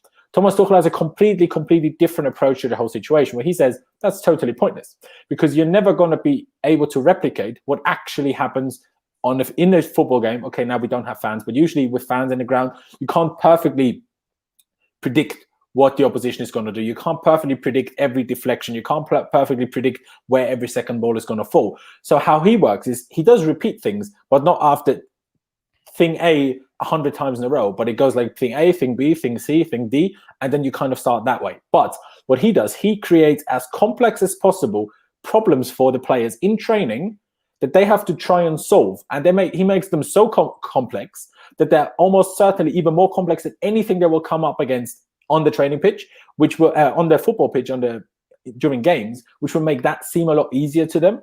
And he does that. He changes the shape of the football pitch. He kind of makes the final third a triangle. You're not allowed to use like the area of the corner flag. You're not allowed. You just have a triangle. You've got nothing else. You make the pitch much narrower. That's about. You make the pitch much narrower. You make it shorter. You use things that wouldn't happen on the actual football pitch when you're in the game to try and get them so used to such complicated things that they will know what to do when they're on the training pitch. And that, in my opinion, doesn't just make them better footballers for now, that improves them for every manager that's to come. So what Thomas Tuchel is going to do here doesn't just make them better for him, hopefully, but that will make them better for their whole careers and hopefully for their whole Chelsea careers as well, obviously, because they will just find everything that happens so much easier to solve. He just says, you create a problem, you find a solution. And that's what we try. We don't try shooting from 50 yards 100 times in a row because you're probably never going to have as much space in the game as you have right now. And also, you're probably not just going to have run, 7 kilometers already in the game and then try to shoot from 30 yards. It's different. Sometimes you shoot, sometimes you don't. And I was so intrigued by the way he spoke about that. First of all, incredibly fascinated. He even said when he was a youth coach at Stuttgart and then at Mainz as well, he did train like everyone does with the repetition stuff. And then, like, he obviously educated himself. That's why he took years out, between Dortmund and PSG as well, to work on his style like that. And I find that so incredibly fascinating. And I wonder what you guys think about this as well. Let's go with Dami first, because first of all, I've never heard of it until I did research on Tuchel, and also until I watched this more in-depth interview by him. But it just sounds, first of all, it sounds, why doesn't everyone else do this? But secondly, it just sounds brilliant. It just sounds genius. The only small thing I'm worried about, that sounds like it will take a bit longer to click than maybe the repetition thing. The thing is, that's when it boils down to people that if you're intelligent, do you know what I mean? It's all about problem solving. And that's why I tweeted. A lot of people got on my neck for this, but I tweeted and I said, you know what?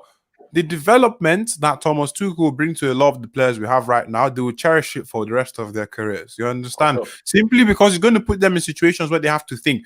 For example, I'm going to use myself as if I let me not do that before people start roasting me. But basically, you need to actually make sure that your brain is constantly in sync. You know what I'm saying? Always in check. And you need to think about how things are occurring on a genuine. Sorry, bro.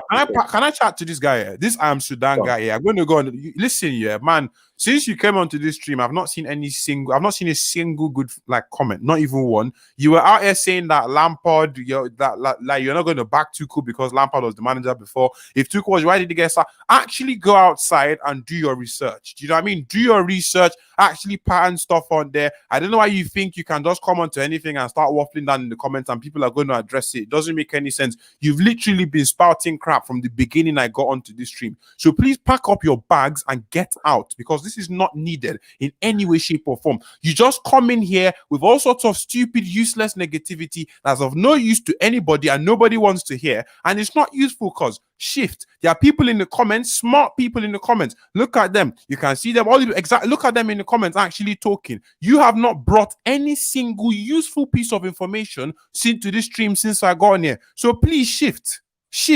Just shift off. You're of no use to this thing. Go on. Be gone. Thank you very much. But yeah, like I probably wouldn't have been quite as harsh on it, but I completely agree. Continue your point. Sorry, bro. You see, at the start of the stream, he was taking the mick out of you. He was taking the mick out of you. He was taking the mick out of me, and was taking the mick out of Jay. Why are you still here? Then you've been here for almost an hour taking the mick. Shift off, bro. Shift off. But yeah, like I was saying, with Thomas Tuchel, when it comes to the tactical stuff, you can see with even the diamonds, trying to force players not to do all of those things. What have you brought then, Genius? Fam, can you just block him, please? I don't want to see him on the thing again. Just let him know. I don't want to see his comments at all. Just block him, fam. Thank you. Goodbye. Can't sit down, cuz. You know what I'm saying? But yeah, like I was saying, and guys, you might now be a smiley guy. I was looking happy and all of that. But hey, man is not going to 6'5", damn you, when he's angry. You don't want to get him angry, I'm telling you. Exactly, but now obviously you might not be a chill guy. Man is out here in the court doing all of that. But hey, I'm not going to allow people to just rattle that, because I saw him disrespecting people in the comments who was disrespecting us. So I was not even going to let him do anything. Do you understand? But hey, overall, like I'm saying with Thomas Tuchel, you can see all the different elements that he's brought to his game as like a manager. You understand, with the whole diamond formation stuff in training to make sure people actually think deeply about how they go about stuff. And that's another thing that makes us relatively unpredictable, simply because we're actually in a position where the opponents can be like, oh, that we are going to actually do them in this, except they sort of mimic the difficult patterns that he does in training, which I think would be quite difficult. But overall, the amount is going to contribute to the tactical development of a lot of these players is going to be through the roof, and they will forever remember that. Do you understand? They are definitely going to remember that, and I'm looking forward to it, especially for the youth players. It's only going to make them better, because he's definitely someone that knows a thing or two about football. That's for sure. Exactly. Like, honestly, I was massively impressed by it. And Jay, just to quickly get your thoughts on that as well. And just because Dami said it, he said because obviously usually managers, not just repetition, they just try to replicate a game. Sometimes they even try to do 11v11 things, or just defense v attack to try and set them up like the opponent, like they think the opponent will set up. And Tuchel said it perfectly, saying there is no chance you will ever properly replicate that. First of all, you're not going to get the opposition perfectly right, and you're also not going to be able to replicate game conditions. You're playing against your mates, not just teammates, but actual mates in a lot of situations. You're playing against, people that you know incredibly well. while the defender that you play against, even if you're all Premier League players, and even if you're long time Premier League players, and you play against them twice every season, 3 times every season with a cup maybe, it's still different to how a teammate. So it's impossible to replicate. So the way he talks about it, the way he goes about it, in my opinion, is honestly incredible. Jay, your thoughts? Yeah. Do you know what? I often talk about issues like this, and for people that don't know me, I'm doing my master's in political philosophy and literature. I'm planning one day I'd like to write a book on football culture, but they're in the UK, and I don't know what it's like in Austria. I've been to Germany a few times, so I kind of understand. But in the UK, occasionally, and specifically in certain media circles, there's a level of anti-intellectualism, and that really applies to football. Especially in England, it's not particularly well liked. I think it's seen as something continental, as something extra, as something foreign, as much as I don't like to use that word. And there's often pushback against it, and people lose faith quite quickly, and that's results of instant, because in the UK, if you're trying to be smart and it doesn't work initially, you kind of get hounded out. And I think that's part of the cultural fabric of the way that people look at football here, because football is, like it is in other places, it's institutional, it's historical, it means a lot, it's very, very emotional to people. So there's a level of kickback against a higher degree of intellectual thought and problem solving applied to football.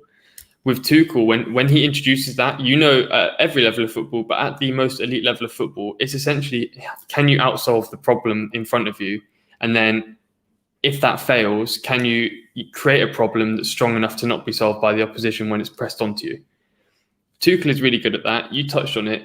He's never been sacked for footballing reasons. He's been sacked because he's hit of the fire that he has, and he's not willing to be sort of walked over by a board.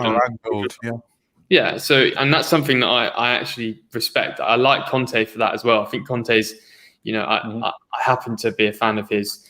I like Inter Milan as well, but I understand he's not a particularly popular one. But yeah, like I said, in the UK, there's a generally less accepted football intellectualism unless it really pays off. You even see it, how Pep got treated, like fraudiola, all that stuff. And then he goes and gets 100 points with City and wins the league. And even then, you still see him like, there's a certain level of disrespect in certain media outlets, as though he's not doing this. And then if he does really well, it's because he's got this squad, instead of perhaps giving him credit for the things that he does do right. Because, like I said, people just don't like being too smart with football here. But I think, sorry, continue your point first. No, I was all about to say it'll pay off, I think, with Tuchel. Yeah, first of all, that, and I actually forgot about this. Thank you for kind of reminding me, because I wanted to get about this British media bias that we're kind of struggling with already. He's been here for 3 days now, and we're kind of struggling with it already. And I put this tweet out because I saw some tweets from English journalists. I saw Matt Law saying, interesting, the combined age of the back three is like 94. I'm like, didn't see you say that against Fulham when the exact same three played, mate. So where's that coming from? So Simon Johnson tweet things like, Chelsea trying to break records for most sideways and backwards passes. And I actually went to check. We did more sideways and backwards passes against bloody Everton when we lost 1-0 than we did yesterday. And then the Mirror comment, their back page or whatever, frankly, that wasn't fun to watch. Fair enough. That's opinions. I'm not even going to be too harsh on that. But even that is because, honestly, having Frank Lampard in charge kind of made me forget how much I hate the English media. Of course, I'm not English, so maybe I have a slightly different viewpoint on this. I don't live in England like you guys.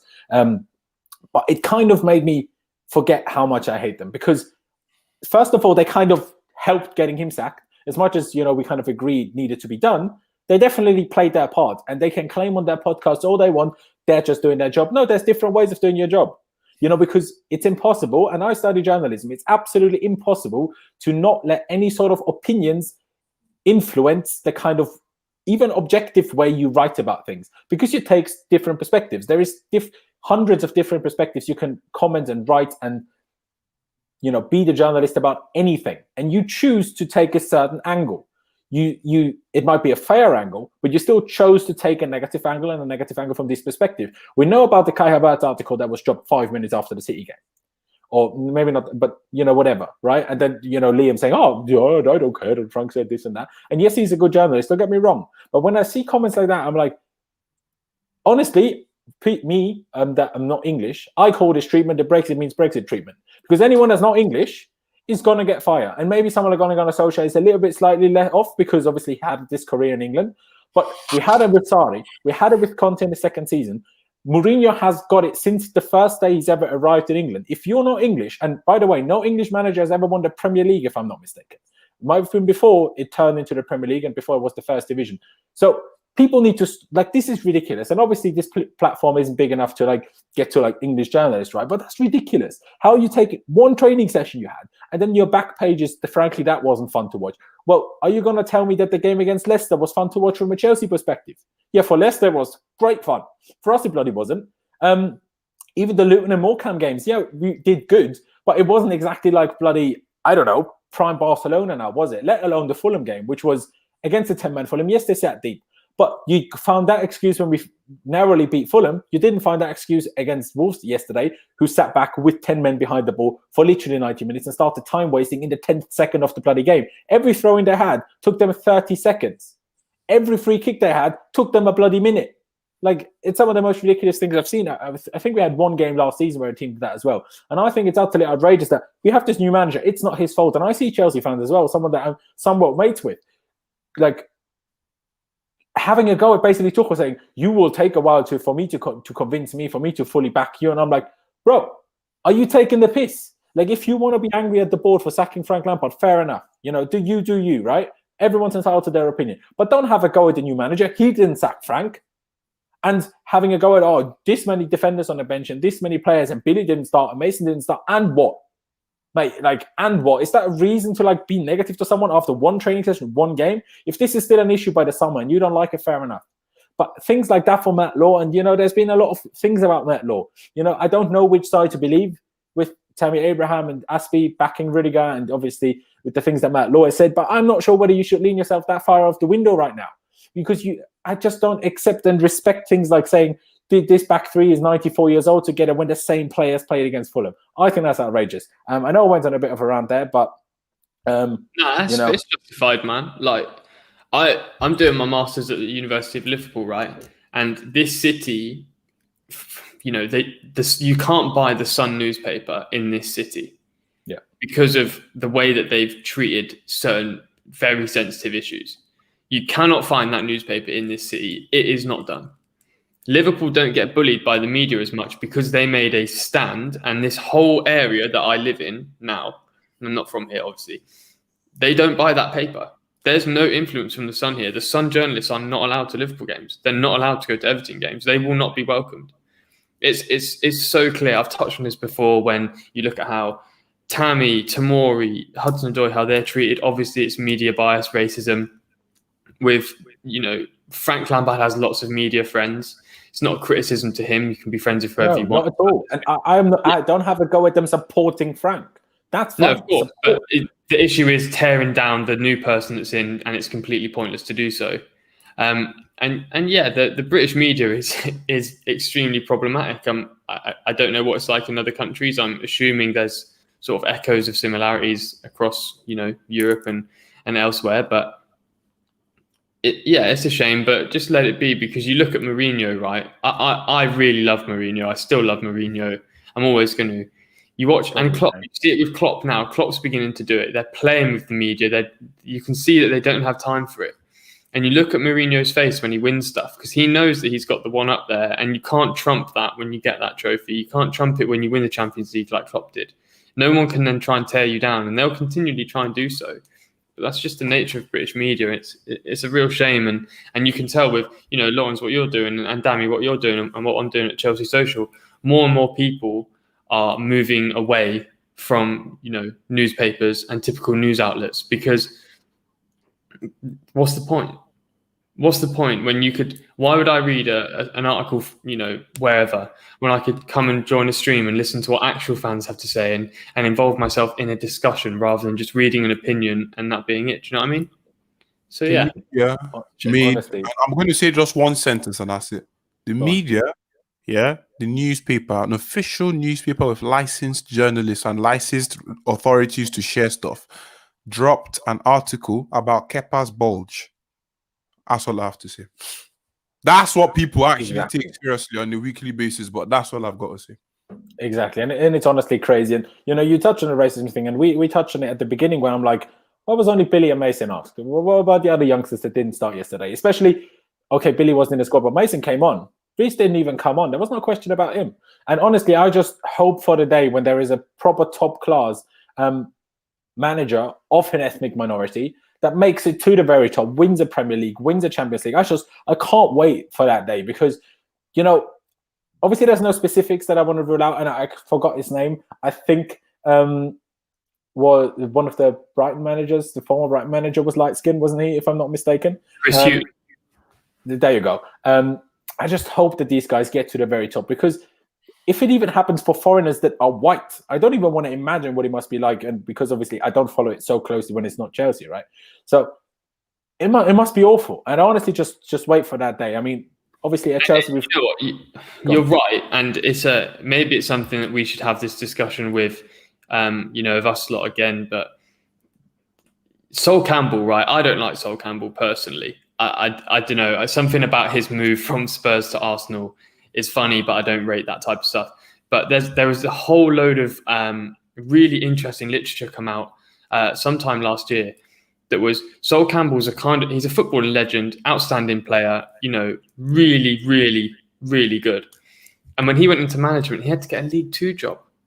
But then players like Lampard can go straight into the Championship, or certain that higher up, and there seems to be disparities there between how certain races are treated in terms of the credibility that their game and their tactical understanding has, and where that situates them in the game further on. And it's a whole systemic problem in the UK as it is in other countries, and it's just frustrating, especially it's just frustrating, and it always leaves a bit of a sour taste in everyone's mouth.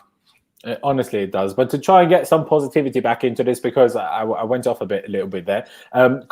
Kodzovi Mali, sorry if I butchered your name, bro.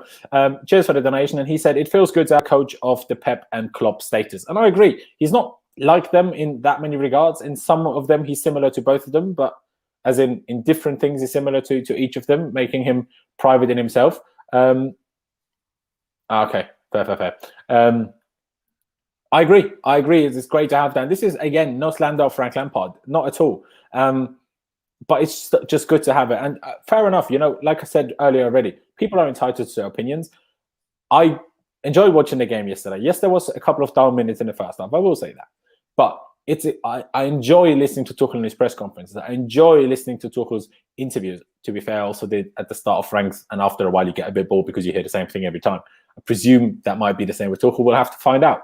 But I just enjoy it. So why shouldn't I be allowed to be happy about it? And let's be happy about it. I'm gassed for the game against Burnley. I'm excited for the game against Tottenham, because I think we can do something good, and I am confident that we will get top four. And who knows, maybe we'll even manage to get past Atletico, which in their form and our form would genuinely be close to a miracle if we manage to make that happen. But Dami, obviously you just said your sentence there, so we're going to leave it at this. Dami, if you will have a little bit of a signing out statement, a signing out sentence. I don't know if you want to give us happy Dami or serious Dami, whichever one you prefer right now. Let it out. All right, listen. Well, obviously, as you man saw, I had to go off as someone in chat today. But hey, big up to all of you that are watching as per usual. You man are all lovely, lovely people. I hope all of you have a really good evening, or wherever you are in the world. You understand? Just take care of yourselves. These are really odd times. You know what I mean? I know this is not a footballing end like you were all expecting, but hey, I love my people. So you man, take care of yourselves. You know what I'm saying? Take care of yourselves.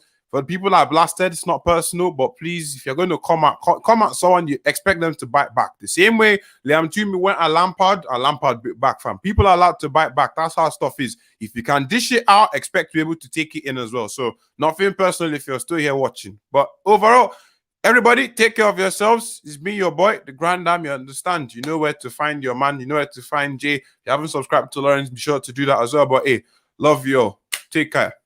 Brilliant. What a signing out statement. Jay, you've got a lot to live up to now. Try your best.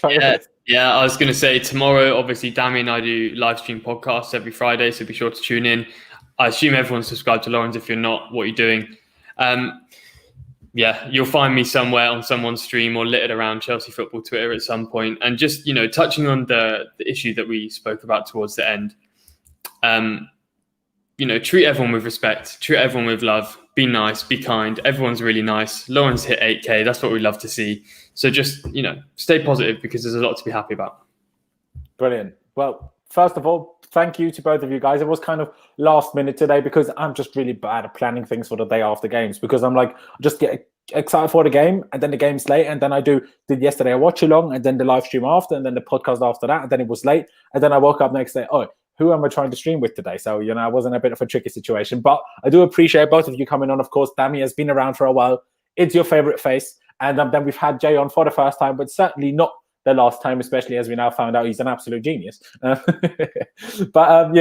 you guys to both of these guys for coming on. Subscribe to their channels, the Grand Dam, of course, down in the description below, the Chelsea social as well as their Twitters. They're both definitely worth a follow, and I would say I'm also worth a follow. So follow me on Twitter, on Instagram, and of course subscribe on YouTube. We have still 252 people watching, which I'm massively appreciated for. And we're close to 200 likes. We're just 6 likes away. So 6 more people of you, go down below, smash that like button, help me reach 200 likes on this live stream. That'd be sick. But we're going to leave it at that. Thank you guys for watching. Up to Chelsea. Let's hope for just more positive results, more positive media coverage, more positive us, because at the end of the day, all of us just want to be happy. But yeah, thank you guys for watching. Up to Chelsea. And I'll see you next time.